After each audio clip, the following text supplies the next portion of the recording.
down under the driver's side. We're looking at this transmission. You could see, I cleaned the top of it, but this thing is leaking all over the place. I don't know if it's continuing to leak. I really don't know. But these are the two connections right here to the transmission. And you can see up in here, it's looped. They're looped to each other, completely bypassing the cooler. My guess is got a leak somewhere. Either the radiator's leaking, where the oil cooler in the radiator, or the oil cooler itself. But what we're going to do is that front connection there, that goes to the bottom of the radiator on the driver's side. And the top connection goes to this line coming from the oil cooler, which was disconnected and it's just hanging here.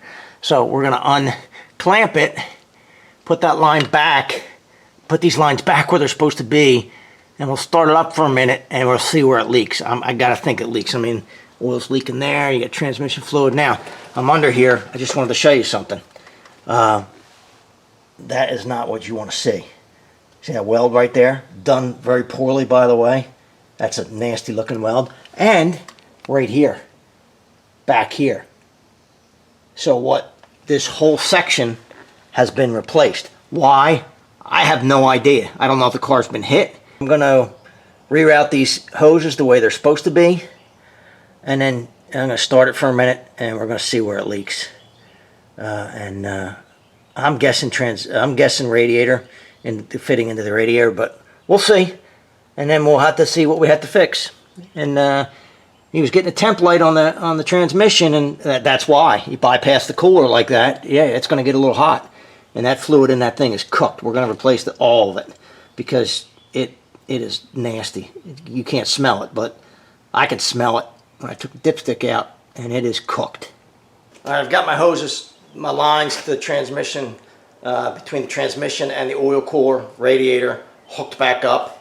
Front line out of the transmission to the lower radiator connector on the driver's side, and then the top line out of the oil cooler back to the line that's further back on the transmission. They're only about that far apart. It's hard for me to explain to you how bad this fluid smells. It's like burnt popcorn on steroids. It is awful. And the flies seem to like it. I don't know what it is, but there's something, man, as soon as I cracked that open and started, man, they started coming from everywhere. I don't know what it is in it. Obviously, it's not good for them, but that's how bad it smells. It stinks. We're going to run this. I'm just going to run this, not for long, and see if we can see where it's leaking, because I expected it to leak somewhere. If not, they just didn't bother. I mean, the fitting on the radiator on the driver's side was completely, the fitting was there, but there's a pipe that goes through it for the connection for the hose. The pipe wasn't there. Now, whether they just broke that or I have no idea. I mean, everything I'm seeing on this truck, everything I'm touching or going in that area is not done well. Just not at all. So could be it wasn't leaking at all. They just didn't want to get a new fitting for it. I don't know. Let's find out. Wouldn't that be something if it was just they had a bad fitting and they didn't want to replace the fitting on there? It wasn't actually leaking, so they just looped the line back into the transmission and bypassed the cooler. Pretty bad if that's the case. Well, bad anyway, but.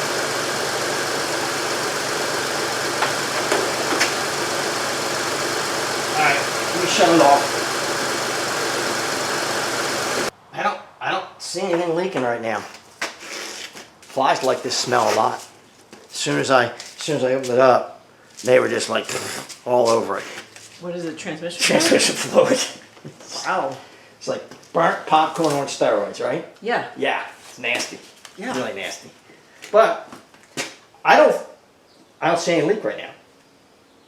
So I think, at least at this point, I'm going to run it some more, make sure it's pumping fluid and all, that maybe they broke the fitting, the pipe fitting on the radiator, and didn't want to replace it. Something about it. But I don't think it's me.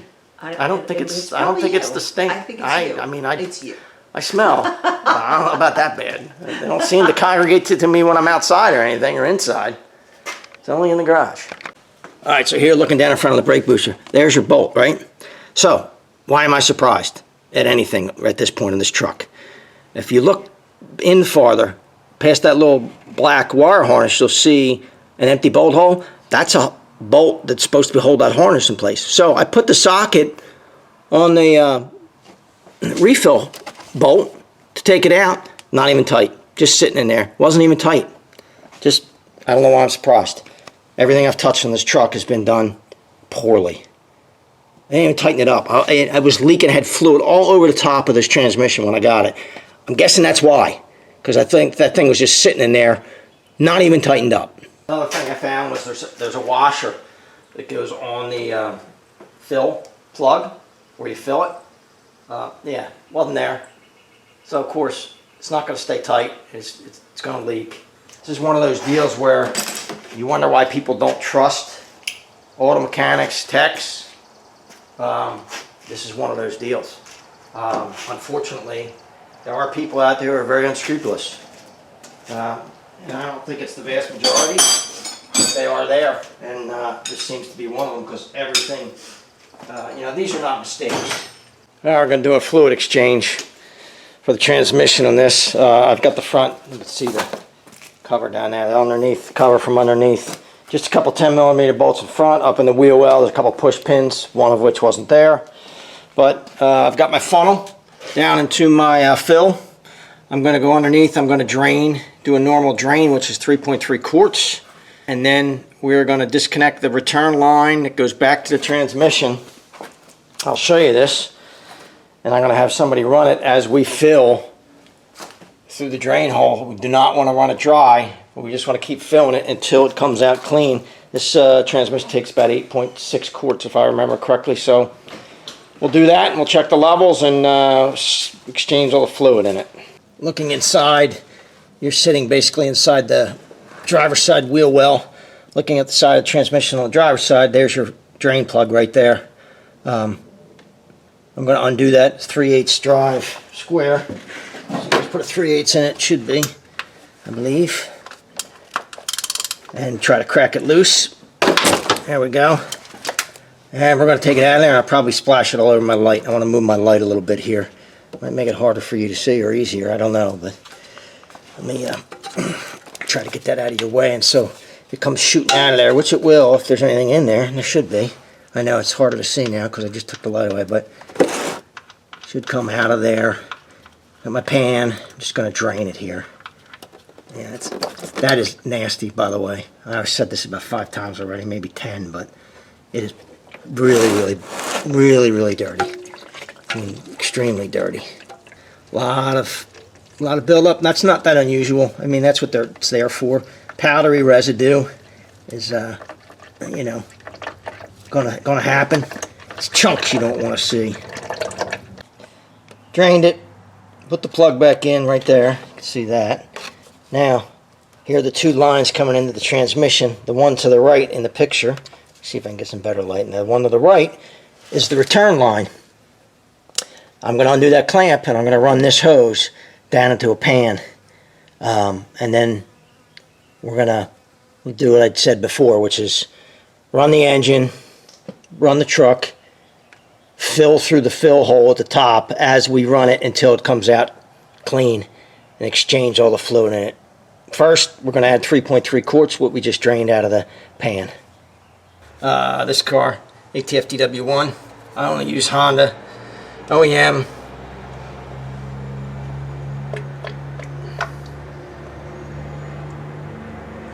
That's the color it's supposed to be. It's like real dark brown. You can't even see through it now. So bad.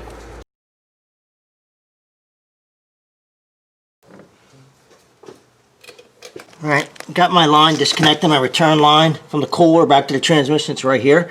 Got my pan down. Hopefully I don't get this all over the place. We'll see in a minute. We're going to run this. Should start pumping that out. And as I do that, I'm going to fill. I had started up. Here it goes.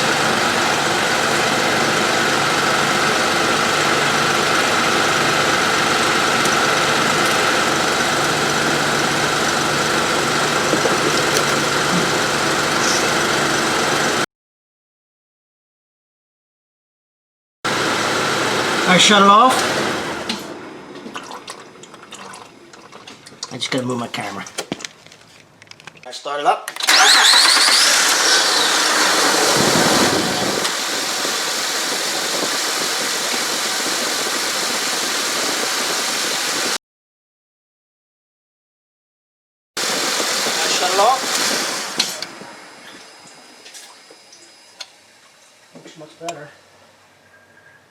Much cleaner. Can't put any more in. It's 11 quarts went through it, so I have 1 quart left. Close it up, check the level, make sure it's where it should be. That's pretty much all there is to it. I'll put the drain plug obviously there, sitting up here on the cowl. I'll put that back in with washer. After I put that line, hook the line up underneath and check my levels. Flies, I don't know what it is, but man, they love this stuff. Stink of the old stuff. I can't, I've said that about 50 times. I've said that like, I don't know, 40, 50 times. It's like a herd of locusts, It's like a plague of locusts when I drain the fluid in this because the flies come from everywhere. Don't laugh. That's it for this fluid exchange. I've got the car up, I got the wheels off, some other work to do. So what I will do is when I put it back down, I will check the fluid level. I'll look in the service data and see if it has to be hot when you check it or not. And I'll top it off, make sure it's up to level. Dipstick's right in the front side of the engine on the driver's side, yellow handle. Easy to get to on this one, no guessing.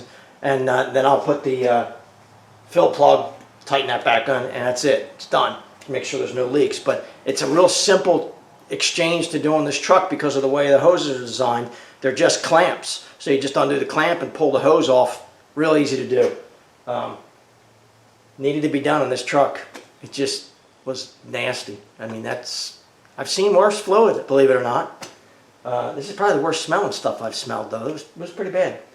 But we'll go on to the next thing. This truck has a broken end link on the passenger side front.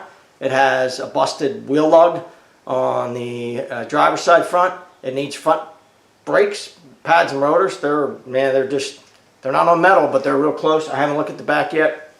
And it probably needs cats, as I said before. I have to do a little more diagnosis there, but that's it for now.